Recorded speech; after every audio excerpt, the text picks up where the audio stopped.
boy. I always sleep like a rock on these flights. I hate to wake him, but it'd be a shame if Sam slept through all the fireworks. Tick, tick, tick. Rise and shine, Sam! Time to greet the nuclear dawn! How do you feel? Not so good. My head's still throbbing from the beating I took last night. Sorry, it's best never to wake me while I'm dreaming about the cactus people. The details of our capture are still kind of foggy. But, as I recall, we were harshly roused in the pre-dawn hours by a band of faceless no-goods who dragged us off into the night. Imagine my dashed hopes when I realized this was no alien abduction. Unless I'm miserably inept at reading the signs, this 5-megaton nuclear cherry bomb we're lashed to is about to play the lead role in the story of our grisly demise. That is correct, freelance police. Allow me to introduce the proud authors of this satisfying drama. The Mad Thespian, the Uglion High Ruler, Herzog, Deadly Dangly Deaver, Lactose the Intolerant. I see you! With top billing going to yours truly.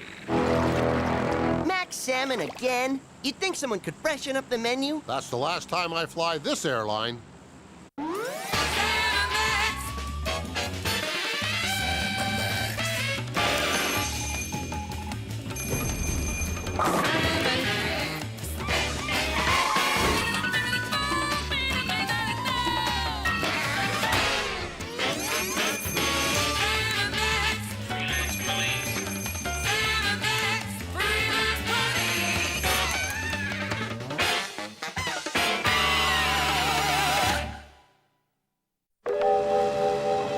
Freelance police, we stand before you as the greatest collection of criminal minds the world has ever known.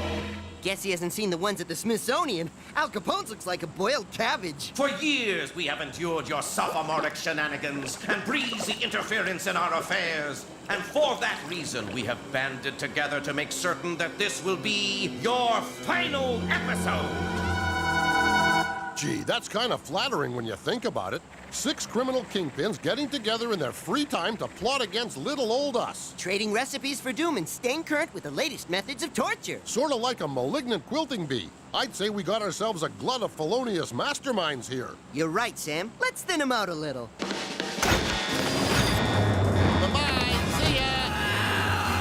Thank you. Come again. Please don't spoil this for me. But we were just getting started. Want to see us turn Pinocchio into a real boy? You are to be flown to a remote location and dropped from a dizzying height into an active volcano, at which point the nuclear device you are secured to will explode, setting off a volcanic eruption such as the world has never known, in which you will surely perish. That could hurt. Any chance of us using the stunt doubles for that? Normally I'd say yes, but it's now way past their bedtime and there's school tomorrow. And now it's time for us to say goodbye, freelance police. We will take our leave of you now, so that you might spend these last few hours together. In other words, we won't tie you up any longer. That's just so unprofessional. What, leaving us unattended without even a guard to put the boots to? No, laughing at your own material.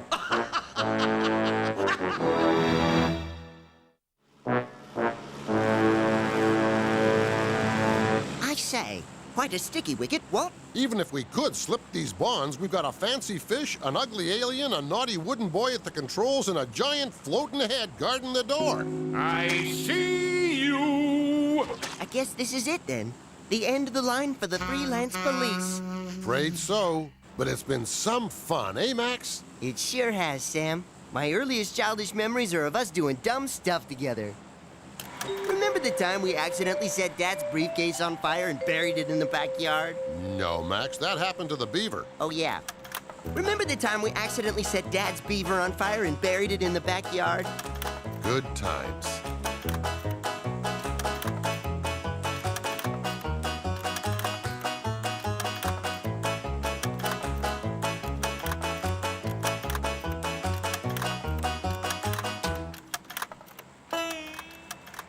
Hold it, Sam. Is this turning into one of those shows where we sit around and reminisce, thereby recouping 80% of the episode cost via the use of clips and archive footage? Yes, it is, Max. Now stop talking, stupid. It's costing money. Not long after that, we tackled our first real case together. An amusing bit of high school drama we like to call Organisms Made Easy. Will these awkward teenage years never end? Who knew the mixing of two unstable compounds like barium hydroxide and my jock would result in such a bizarre biological oops? I like how it lumbers around on its overgrown nose hairs. That's silly, Max. That's for sure. Well, don't just stand there, Sam. Start hucking stuff at it. As I recall, this was a defining moment in our relationship as crime fighters. The first time that our unique problem-solving skills meshed as one. Uh-oh. Sorry about that, Max. Ooh, I feel all tingly, Sam. Why? That's the enzymes at work, little buddy, consuming you in a sort of slow, lazy death. Swim for the waste vacuole, Max. Why? Do you have something in mind? Or do you just like to say waste vacuole? Both, actually. Uh-oh. Now that wasn't too gut-wrenching, was it, little buddy? Maybe for him. I copped his nucleus.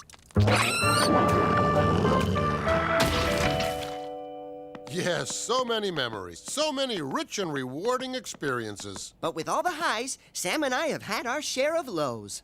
As you'll see in this scene from our Christmas clunker, You'll Put Your Eye Out. Sam, if I tell you something, promise you won't get mad? It's Christmas, doughhead. Nothing could make me flip my lid at this time of brotherhood and good cheer. Funny you should mention headwear. I needed something to mix up our traditional Yuletide nog, and well, I got careless. No! No! Max had violated a cherished family heirloom, defiled the memory of my howling Grandpa Leo who bought it in the big one. I thought he bought it at Walmart. Wait, Sam! It was an honest mistake! His slapdash treatment of Granddad's unwashed helmet was unforgivable. The freelance police were no more. I thought it was old clotted nutmeg in there! Honest Sam! Sam! Going our separate ways, Sam headed to Alaska and the Iditarod, where he became the lead dog in the heavily favored sled team. Despondent over the breakup, Max let his appearance go to pot and became a burden to society. But after falling asleep in the park, Max woke up on the wrong end of a can of Sterno. Luckily for me, the thought of spending Christmas with a wild pack of sweaty hounds was not what Sam had in mind. So I waved goodbye to the folks back home and drove that dog team for New York City.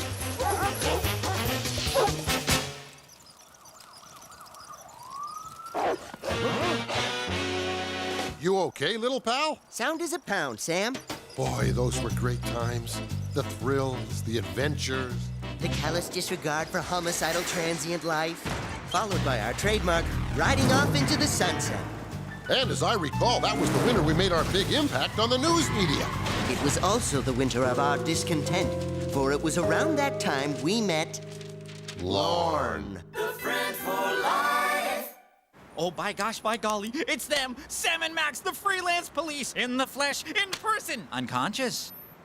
Their airways are blocked, their hearts have stopped. Don't die, Sam and Max, we only just met. Not these people! Not these people! I'm your biggest fan! Nothing!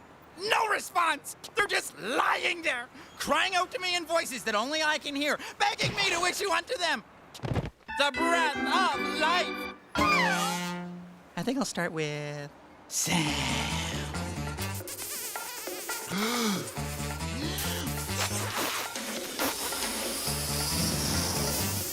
Success! I've done it. I've saved the lives of Sam and Max. From this day forward, we are joined. You as the wise and wily freelance police, and me, Lorne, as your most faithful friend for life.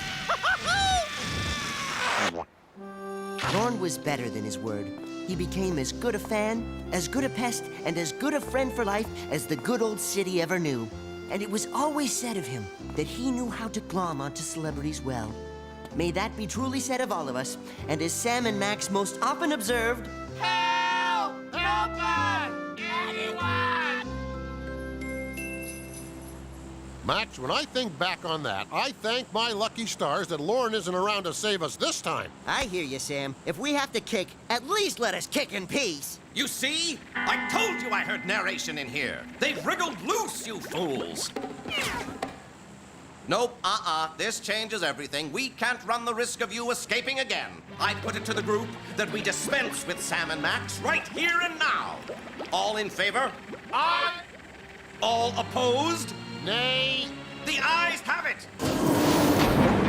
I was kind of counting on your vote back there, Max. Sorry, Sam. I'd rather not get involved. Throw them out!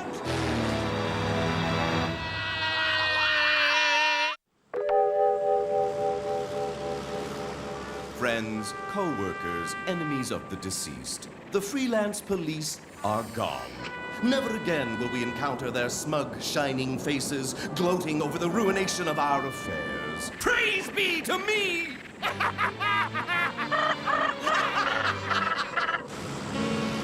Good thing we plowed headlong into Lactose's soft, mealy head, Max. I'm so grateful, I almost feel bad about doing this. So long, Blue Boy! You know, Max, all these high-flying hijinks reminds me of the time we were escorting international hitman Carlos the Wacko from Lisbon to New York. Watch the monitors.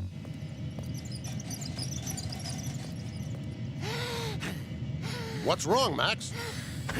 I'm having trouble breathing, Sam. Is it the air pressure, or does our prisoner need his underarms rolled again?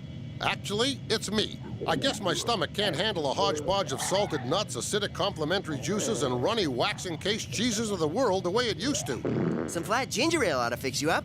Hand me the glass cutter. I'm cracking a window. Okay, but I'd rethink this, little pal. Unless you want to get sucked out into the screaming blue yonder howling like a just-spanked newborn. Anything to end this flight.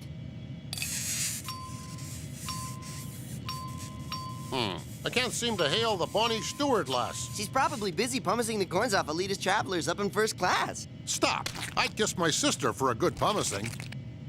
Hey, Max, what's wrong with this picture? Well, for starters, you've lost weight. About 400 pounds that answers to the name of Carlos the Wacko. Look around. You may have slipped down behind one of the seat cushions. He's not here, but I think he dropped this. Look at the colors! Ooh, pretty. Now get rid of it while I chew off my own foot to escape.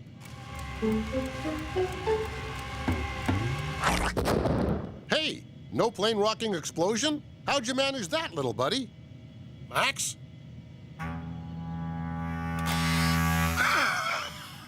Who's up for a heavily scored foot pursuit as we chase down this dangerous perp? Me! Oh, me!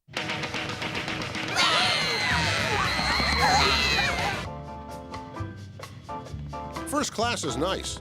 It doesn't smell like bison. And my feet aren't sticking to the floor. I can run like the wind! Freelance police, ma'ams. Just a routine check for an escaped psychopath. Don't get up. Is there any reason this door is locked? It's probably the pantry, Max. The killer always hides in there, armed only with a crazed instinct for survival and a frozen shank of ham to hit you with.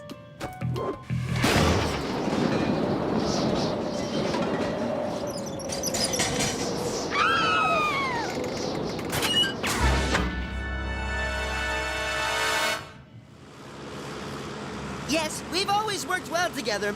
I'm thinking specifically of our greatest, most action-packed moment ever. As you'll see in this next clip from our bare-fisted epic, Guy, hardly. Silence, network dogs! We will now cancel one hostage every hour until you begin airing nothing but figure skating around the clock. Now you be careful. You don't have to worry your pretty big little head about me. Actually, I'm worried about the bazooka. It was a gift from my sweet old granny. Death from above! Oh, what do you know? Bulletproof glass.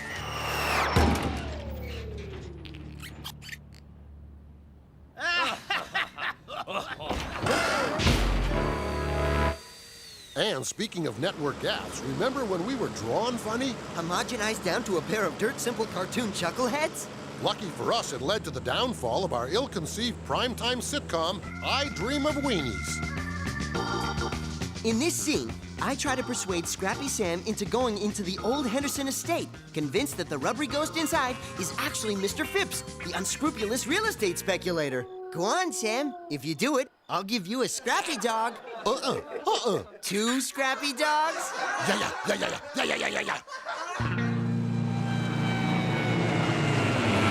Then there was the time you swallowed a wallet. Come out! Praise the Lord! And who could forget the defining moment of our lives? When our sorry existence was forever changed following a chance encounter with Darla Guggenheek. We found her floating down the river in a basket and decided to take her in, knowing that one day she would lead us out of eternal bondage. No, you're thinking of Moses there, little pal. Oh, yeah. How did we meet the geek again? That's cool! Want to come and live in our basement and devote the rest of your life to fighting crime? Okay.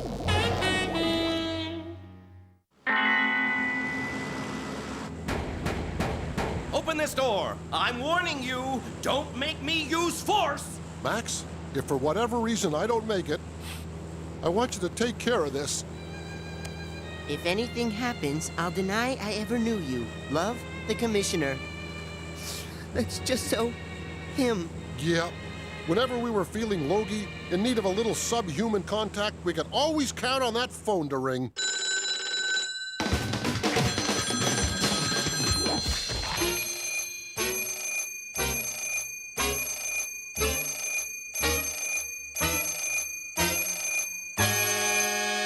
So many memories. Tainted watercolor memories of the way we were.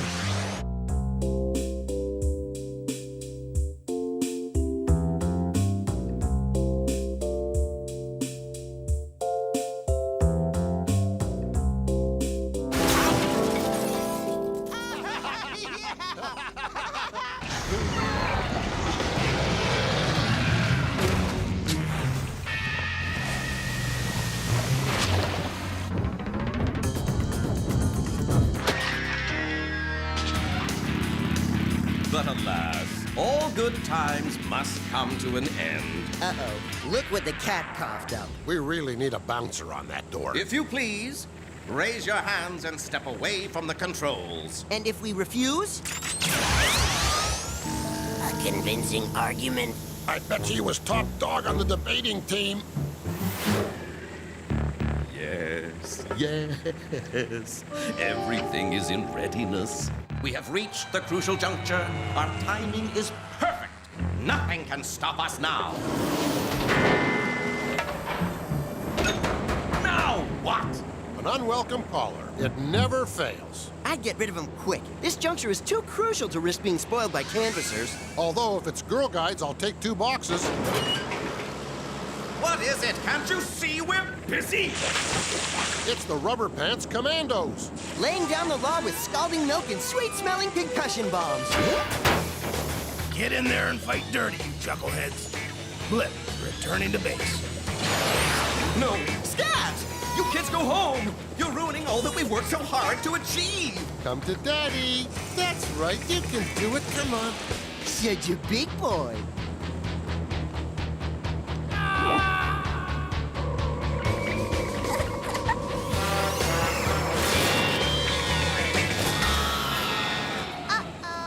You may have won the battle, freelance police, but I, Mac Salmon, will win the war.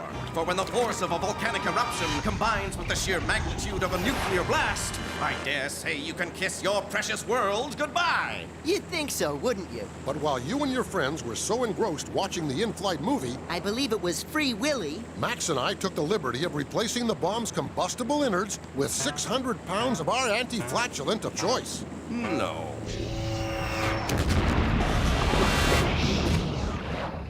That volcano should be no trouble now, Max. Come, take a look. No. No! No! Gosh, they're cute. Almost makes a guy pine for kids of his own, don't it?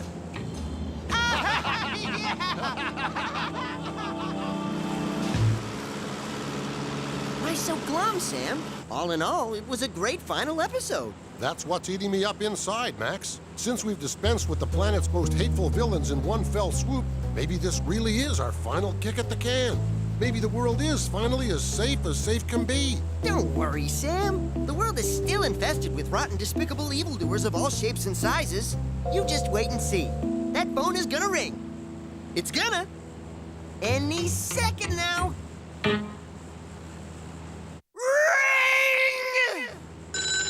Hey! Forgive me, Max. I never should have doubted you.